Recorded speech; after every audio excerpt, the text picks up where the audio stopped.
Hello mga kagandang buhay! Road trip po kami ngayon. Ayan, ganito talaga ang buhay ng farmers. Road trip para hanap ng resources sa ating mga alaga. Sama natin si agriculturist natin, no? Ayun, no? Agriculturist wife po. Guwapa. So, dito kami ngayon. Papunta kami ng Libakaw, mga kagandang buhay.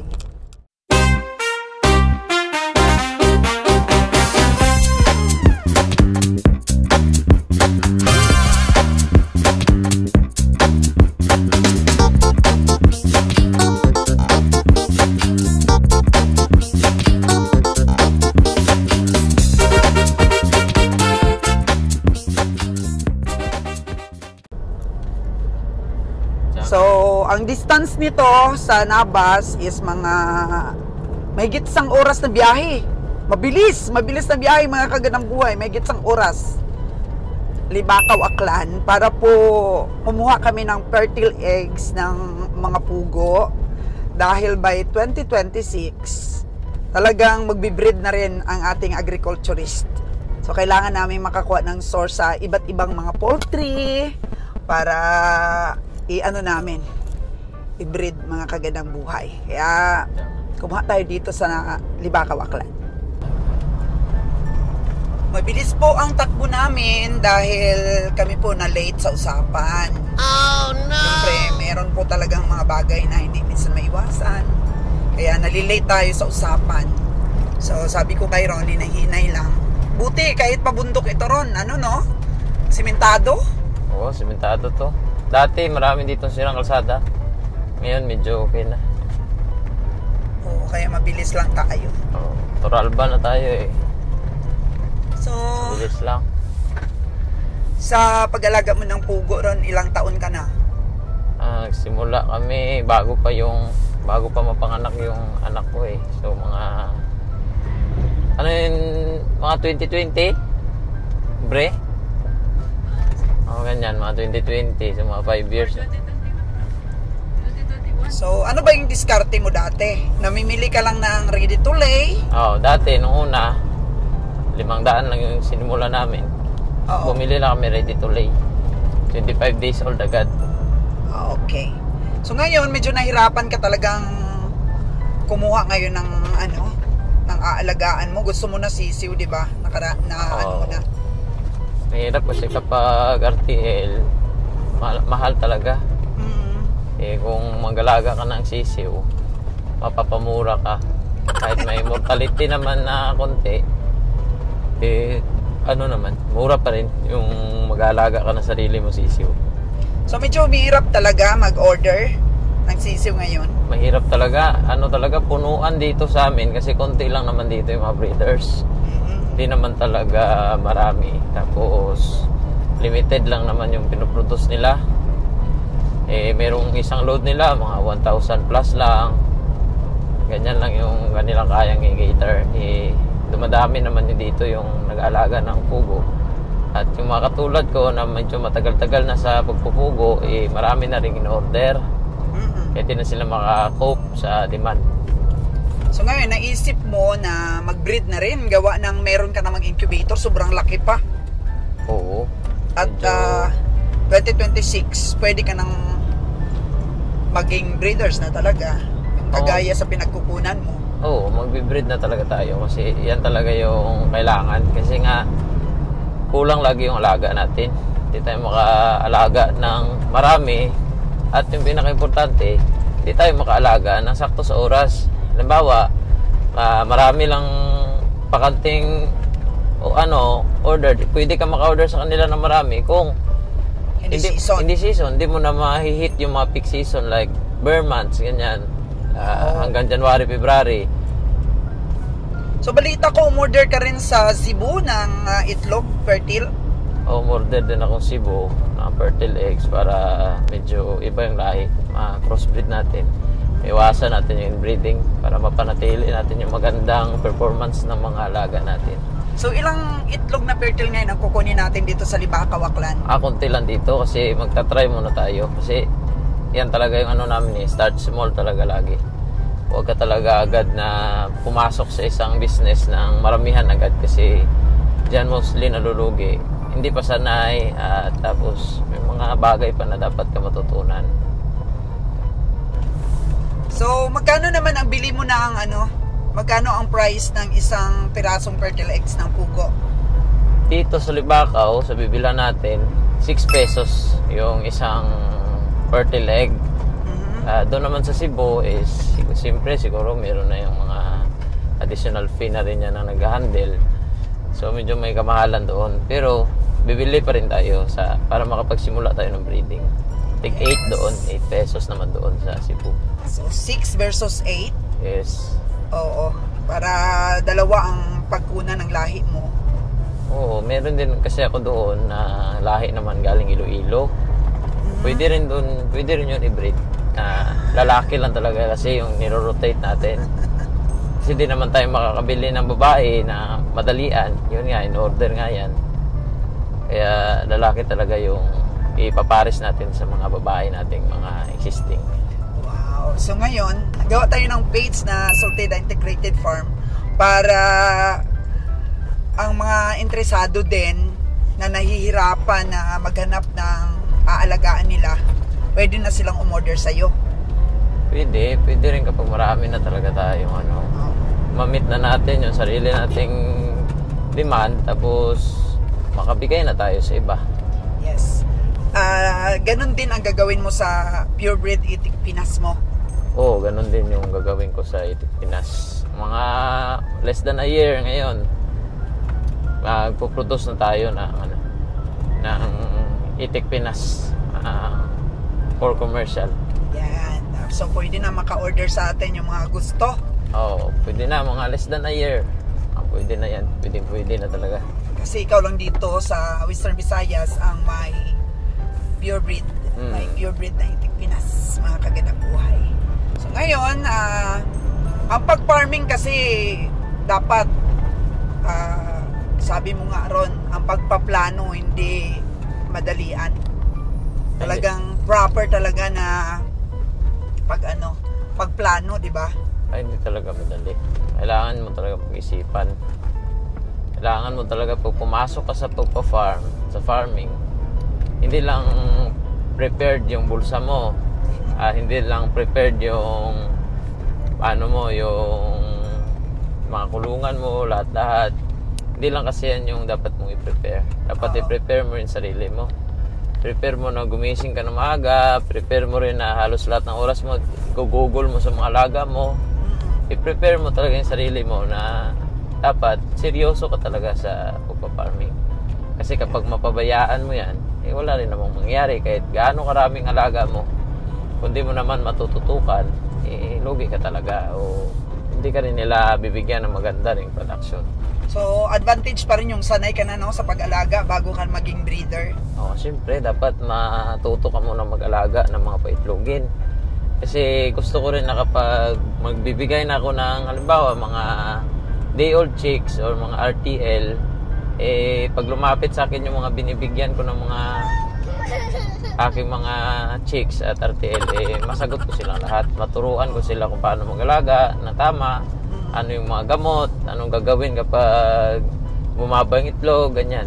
Hindi dapat na bigay ka lang ng bigay, hindi mo naman sila matutulungan sa kung paano ka mag-alaga. Lagi kang speaker ngayon sa mga school about agriculture na course. Hindi naman. Ano lang naman yan. Parang, mabenta ka ngayon, Rons, from official. Parang ano lang naman yan. Kumbaga, rakit-rakit. Medyo anuhin lang natin. Inspire others. Inspire ang mga bata. Mag-inspire tayo ng mga kabataan na wag lang puro yung sinasabi lang ng mga ibang mga magagandang course. Like, hindi naman sa like mga nurse, teacher, ganun. Masyado ng common. And then, siyempre, ngayon, mulat na tayo na ganito na nga yung ganito na yung pamumuhay dito sa Pilipinas. Kaya dapat makaproduce tayo ng sarili natin pagkain. At the same time, kikita tayo at magbibili natin yung mga gusto natin, mapuntahan natin yung mga gusto natin. Kaya nun, hawak natin yung oras natin kung dito tayo sa farming. At saka maraming matutulungan ba? Siyempre, ano tayo, magiging parte talaga tayo ng ekonomiya talaga ng Pilipinas kasi tayo yung nag-produce o gumagawa ng mga produktong binibenta o ibibenta sa mga pamilihan. Katulad namin, nakaka-produce na kami ng mga itlog, mga salted eggs, ganyan. Antok na yung baby sa likod, oh. Ayaw magpahiga. Antok pa yan, kanina pa yan. Kaya ito nga, ang ginagawa natin, nagtitiis tayo. Kasi okay lang yan. Para lang makasimula tayo. Yes, nandiyan talaga lagi yung pagtitiis. Oo. At hindi lagi ng pasensya. Masyado nga sa aming, ngayong itong cropping season namin ng pugo, masyado talagang mahirap. Kasi umorder kami ng sisiw, mga hindi naman maganda yung sisiw. Namamatay agad, di pa nga nakakakain, napatay na. Biyahe, then mga na-over, hindi pa nakakain, hindi pa nakainom, gano'n. So, mahirap talaga, no, pag hindi mo sariling sisiw. Oo, pag sariling sisiw mo, mapisa sila, lagay mo agad sa brooder mo, makaka-recover agad. Pero kung binibili mo sa iba, siyempre, handle pa nila, pipiliin pa nila yung lalaki at babae, and then travel pa, madidehydrate na yung mga alaga, then yun nga, madali mamatay, maraming mortality. Mahina, no? Mahihina. So, okay ron ah. So, dito pa rin yung mama mo, nakasuporta. Pwede. Tayo, 1 hour delay, oh. Baka nga mag 2 hours delay na eh. Grabe talaga. So, ganun. May mga emergency kasi tayo. Tinatawag, di maiwasan. Hindi naman pwede yan na ating iwanan yung mga emergency kasi maapektuhan naman tayo. Pero yung inorderan mo nga ng sisiw, 2 araw na na-late. Ilang araw na na-late. Ay, sus, grabe na. Pero okay lang, tsaga pa rin. Ganun, okay lang pa rin. Kasi kailangan pag-intindi ba? Oo. Magbigay ang bawat isa na tayo? pag-intindi. Libakaw na tayo. Ayun na. Ganun lang, libakaw na. So, ayan na. Libakaw na tayo. Libakaw na tayo. Ganun lang. Lapit na tayo sa libakaw. Banwa na to, bayan na mamaya-maya. Kasi yung libakaw na to, dito sa side na to, yung papunta doon, Madalag to, Libakaw. Maliit lang to. Doon talaga, mga bukid-bukid talaga yung malaki ng Libakaw. Oo. Bukid talaga yung malaki na sa Libakaw. Mga baryo talaga. Yung banwa nila or yung bayan, maliit lang yan. Maliit lang. Oo, doon talaga yan. Yun, bukid na yun. Yan Abaka yung nila, pangunahing produkto dito. Abaka, kupra. Maraming kupra dito. Tapos mga nito, dami rin dito. Marami, mayaman sa natural resources ang Libakaw. At saka ngayon, marami na rin nagpa-farming. Pero kulang pa rin ang supply. Kung dito ka sa Libakaw magpa-farming, o magplano ka ditong mag-farm, napakaraming lupa dito. Napakaraming bakante. Bakanting lupa na pwede mo pang gamitin. Kagaya rin ng Nabas sa atin. Kaso Nabas, medyo mas malaki talaga itong Libakaw. Kumpara mo sa Nabas. Oo, malaki talaga ito. Yung Libakaw tayo. Mahirap lang talaga puntahan. Mahirap puntahan kasi ang layo. Malayo ang Libakaw. So, dito na nga po tayo sa may plaza, na Libakaw. Ayan, Yan. Tapos, ito na po yung itlog. Nasa ilang piraso nga ito ron? Ha? 630, ma'am. 630 fertile eggs. Ayan. So, saan galing ito, sir, na ano mo? Sa amo. Sarili na tang alaga. Sariling alaga, pero saan nanggaling ba? Cebu dati? Hindi, ma'am. Dati, Iloilo. binili ko yan sa Kwan, sa Batangas. Ha? Oo, Batanggenyo pala, are. Oh, ganun ba? Ang laki nga na. Okay nga. Alabi Batangas pala ito Alay galera. Oo. Kwan, ang sira, yung postal, Japanese counter next queen, pumunta postal yan. Japanese. Dahil manami ay bukod mabaho may itlog. Anong lifespan, pag itlog ko ay 1.5 months. 1.5 months. More than 1 year, ma'am. 1 year and... 15 months. Oo. So, sa alaga natin ron, 1 taon lang yun. Apo, manabi ang kalaga man sir. Oo. Kaso ay, usoy man ba kita sir, iyakaton. Lisod mo karapag Batangas. sir, grabe. So, ilang taon ka na, sir, nag-umpisa ng ano? Bago mag-pandemic. Pwede ba kita ma-video? Oh. Ano man din sir, ano man ba nga, hindi mo So, makikita mo ito, sir, sa YouTube channel namin. Pagpisa nito, makikita mo yan. Tapos may order kami ngayon from Cebu. Kung gusto mo rin mag-troke sa amin na hindi ka rin ma-inbreed, pwede din. Tulungan na tayo. Ma'am, sa breeding ko kasi umaabot ako 18 months minsan kasi may technique ako na ginagamit. Oh. Dapat kung gusto mo sir na tumagal yung pag-itlog ng pugo mo sa 200 heads na babae, kahit maghalo ka ng 20 na lalaki. 200 heads, 20 na lalaki. Para hindi sila ma-stress, ma'am. Ganun ba? Almost 3 months to 4 months nangingitlog kaya ng full blast pag may lalaki kayo nakaw. Okay. Kaysa pure lang sila na babae. Pure lang na babae, kailangan may kaligayahan sila. Ay! Nakuha mo na ron ngayon ang technique ni sir. Kailangan hindi puro babae yung mangingitlog mo. Kailangan may lalaki kasi doon sila kumukuha ng lakas. Dati, yung tinisingan ko dati sir, babae lang lahat. Marami nagpakamatay. Kasi wala silang kaligayahan. Almost 8 months lang yan. Pag puro lang babae. Kaya hindi ko masyado sinishare yung technique na yan kasi Paano ngayon sir? Nakabidyo na tayo. okay lang ma'am. Okay lang? Magtulungan lang tayo. Pagtulungan lang tayo. So, ano mo kami? Ano nga tawag niyan? Subscribe mo kami sa YouTube channel namin para makita mo itong pagpisa ng itlog galing sa'yo. Pagdating ng order namin sa Cebu para matrokis natin, yung anong katawag niyan? Mabigyan ka rin namin ng galing doon. Para at least hindi ma-inbreeding, meron ka na namang ibang lahi. Patulungan na tayo, sir. Na-try ko kasi ma'am yung ibang lahi na okay na ako dito. Okay ka na? Pag Australian kasi ma'am, mahina sa sakit. Mahina sa sakit. Malaki pa sila. Australian. Laki ng itlog. Pareho lang presyo. So, ito, ano ito? Japanese. Japanese itong mga itlog na to. Okay. Japanese. So, baka rin magkaroon ka rin ng idea sa purebred itik Pinas. O gusto mo mag-itik rin. May itik ka, pero hindi purebred. Hindi siya purebred. So, si Ron, merong purebred, pinaparami pa. Itik Pinas talaga malalaki itlog. Grabe yung itlog niya ba? Masyadong taon. 5 years. Kalahati ay. Yung full plus talaga. Yung kumbaga mag 90% ka talaga. Ilan yun? Lagay mong bibi ngayon, sir? Nasa 60. 60? Oo. 60 plus? Maganda rin ang itik. So, malay mo, baka mapanood mo rin yung journey namin sa Itik Pinas. Sa Luzon galing sir. Sa Luzon kami, galing. Incubate sa akin, taga Balite, na almost 400 heads na itik. Napisa siguro 385. Saan galing?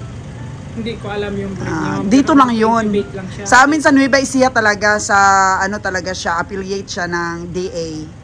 O doon talaga tayo sa talagang legit Itik Pinas, para magkaroon tayo dito ng Itik Pinas. Dahil yung mga dito kasi sir, maliliit ang itlog. Iba talaga yung itlog ng Itik Pinas. Kasi kung Upgrade. kinukulang dito supply ng itlog sa balot. Balot. So ikaw na yun sir, ikaw na ang sagot. Ikaw na ang sagot niyan. Ay ano ka ni Ron? Pwede, bigyan natin si sir. Kaso lang, hindi pa kami nagparami. First batch pa lang, yung galing pa lang dun. Oo, tapos ngayon pa lang umitlog na. Ano lang naman yung nabuhay? Siguro mga 500. Sa 3,000 na eggs, ang nabuhay 500. Kuhan ka pa, may sizing ka pa dyan. Oo. Lalaki at babae. So, kailangan kasi 500 sir, lang talaga. mature na yung itlog bago namin papisa. So, ngayon, mature na ron? Bata pa? Bata pa rin? 7 months pa lang sir. Dapat 9. No. 1 year sir. Oo. Ipasok sa TV. Maganda. Bago, ganun. Kaya, sa 500 na yon, yun ang umpisa namin dito. Thank you so much. Thank you. Thank you sir. Nakakuha kami ng iyong alaga. So, dito na po kami sa incubator house. Meron. Lalagay natin dito yung ating mga itlog ng pugo. Ayan, nabili ito ni Miss Aubrey sa Shopee lang. Shopee lang, nabili ito. So, lalagay dito tapos lalagay mo sa incubator. Check natin. May massage. Ito meron. ganito lang, medyo malaki rin po ang naging puhunan namin dito sa incubator na binili natin. Magkano mo ito? Ano ito? 130. 130,000. Pati na yun, oh. Oo. Pero akala namin 3,000 na anong malagay dito ba? Na itlog bibi, yung mapahatch namin, 3,000. Pero ang naging problema nun, kasya nga dito sa incubator yung 3,000 na itlog na bibi, papisa. Pero dito naman po sa hatcher, ay 2,000 lang ang capacity, di ba? Opo, 2,000 lang. So hindi tayo makapag-hatch ng 3,000x na bibi o itik pinas. Dapat 2,000 lang kasi hindi kasya dun sa ano niya. malaki kasi yung ano, itik. Malaki kasi itlog ng itik. Pero ito kasing ano nito, design is para pala to sa 3,000 na itlog manok. So, mali yung pag ano ba, gawa ng rings dito. Ibis na 3,000, 2,000 lang kung itik. Pero kung ano, kagaya nito sa mga heritage ni Ron. Ayan o, ikakandling na to, yung mga heritage niya. Ayan. Marami na rin siyang nabenta-binta na heritage. Sideline lang. So, binigyan to ng 30 piraso na kiling. Itong itlog ng ubo natin. So, 16 days ang pag-incubate natin dapat. Yan, naka-tiles pa yan mga kaganaboy para malinis. Malinis ito. Pero pinapasok pa rin po ito ng ahas galing doon sa bundok. Oh no!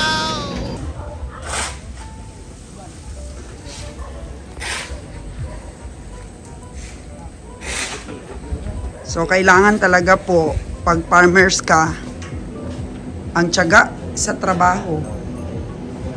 Oh. Meron tayong tray. 100 pieces ang laman. So, yung mga itlog na yan, Ron, piling-pili na talaga yan. Meron rin ako, maliit. Konti lang yan, Ron. Sabi mo kanina, 1,000. Oo nga eh. Wala. Nasa 600 lang pieces. Kulangan siya eh. So, 6 na ano lang, mga kaganabuhay, 6 na tray lang. Pagpasagrami yung balot. Balot. Sinubukan din ni Ron gumawa ng itlog alat na kwan, pugo. Dami niya suki dati. Ano yung iba ng kulay na ano? So, nagsabi naman po kanina si Mister na ano eh, pwede naman tayong order ulit sa kanya. Dapat nagpaipon ka muna Ron, kahit mga 3 araw niya production. Uy, sayang yun oh, malaki. Ano naman agad, madaming basa. Manipis yun sir. Ay, kulang sa vitamins rin. Matanda na. Matanda na yung ano niya, Oo. breeder. Matanda na yung breeder siguro. Siguro Hello. lang. Aming basag. Ato niya no? Ito niya no? Ato niya? Yung atin doon, maganda talaga John. Oo. Maganda yung vitamins. Tsaka bata pa. Dapat Pero parang maliit pa rin ang itlog Ron. At matanda na yung ano niya. tanda Eh, hindi naman yan. Lalaki talaga. Ganyan lang talaga yan. Siguro sa kulungan niya to. Nasa stock sa loob yung mga itlog ba. Kaya medyo tungis-tungis ng konti. Stuck ba sa dami mo na mo yan no? Dungis-dungis. Oo, madungis pala. Konti lang naman. Oo. Hindi naman lahat matungis. Pero, di ba yung itlog mo ngayon, ganyan na rin kalaki o mas malaki pa dyan? Ganito na rin. Yan o, mga ganito. Yung mga ano yan o, ite yan o. Oo. Madungis ba? Cage niya to. Ito po, kung sino pong gustong bumili ng incubator, dito lang oh. Ayan, may cellphone number. Subok na subok po yung incubator niya. Maganda. Rinks Incubator. Yan po yung cellphone number. So, ito Ron, ano lang nakaandar nito? Isang part lang? Ang part lang po. So, ito lang ang nakaandar. Isang part. Dalawa yan. Tapos, ngayon, ayan oh, may mga heritage na chicken egg. paandarin niya yung hatcher niya. Yan. Konti-kunti lang. Yung mga heritage niya na manok, binibenta niya isa 100 pesos. Ilan ang edad nun? 100 pesos. Sisiw. Sisiw pa lang? Oo. Mabenta May niya. 6 ako dyan. Saan? Dyan. Bago lang to, kaninang umaga lang. Bagong pisa? Isa. Ayun. Dyan. Saan? Aba, napisa na yung 6. Yun na. Tiyaga din ni Ron. Pakunti-kunti lang para dumami. At least dumami na sila. At least yung incubator, hindi na i-stack. Umaandar para hindi para hindi masira.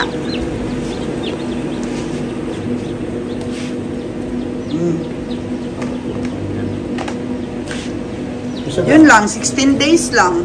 Ilan daw to kanya na to? 600, di ba ito? Kulang. 500 lang yata ito. Okay. Sabi niya 600, may ano pa. 1, 2, 3, 4, 5. Hindi kaya yan. Kulang. Dami man yan. Kulang. Kulang? 500 naman. Oh, mali pa yung bilang niya. Sabi niya 630. 500 lang ito. 500 lang. Mali siyang bilang, Ron. 6 pesos pa naman tong isa.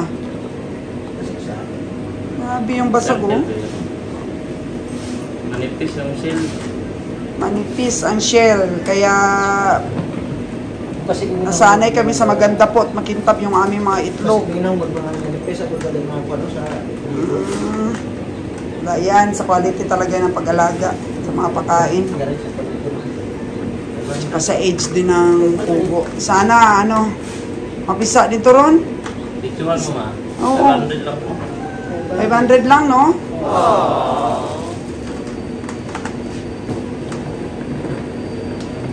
Yun lang. 500 lang po ang kulang ng isang tray. Nagkamali siya ng bilang. Ano mo, yan pa? Oh, 30 daw yung yung para sa basag.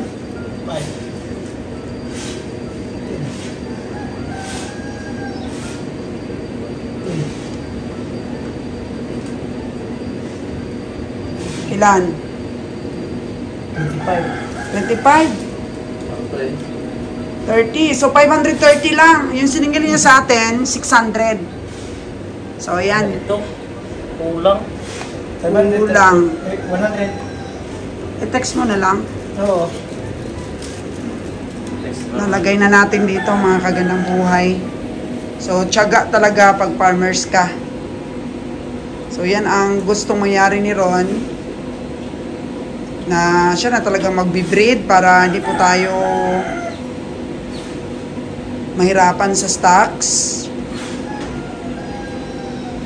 Makuha natin yung tamang timing ng pag-alaga dahil meron tayong sarili na sisiw. Hindi na tayo magmakaawa sa mga nagbe-breed. So, ayan na-incubate na namin, pero kulang ng isang tray. Kunti lang. So, ayun po mga kagandang buhay. Update ko po kayo dun sa ating pinapagawang ng manok. Kulungan na ating manok. At saka kung mapapansin nyo po, yung trabaho namin doon, andun pa ba yung mga tao ko? Oh, nandun pa daw yung mga tao ko. Ayun na po, natuyo na yung aming lupa, natuyo na. 'Di ba? Ang lakas-lakas ng tubig, pressure ng tubig galing doon sa bundok. Ngayon po, dahil po sa inayos natin doon, kita nyo yun doon, oh. Yun. Yan, sapa yan. Tapos iba naman yung doon banda, yun naayos nila ngayon doon banda. So, ang epekto po, wala na pong masyadong bumababa na tubig. Yan. Wala na masyadong bumababa na tubig, mga kagandang buhay. Na avoid na po natin na maging sapa po itong lupa natin.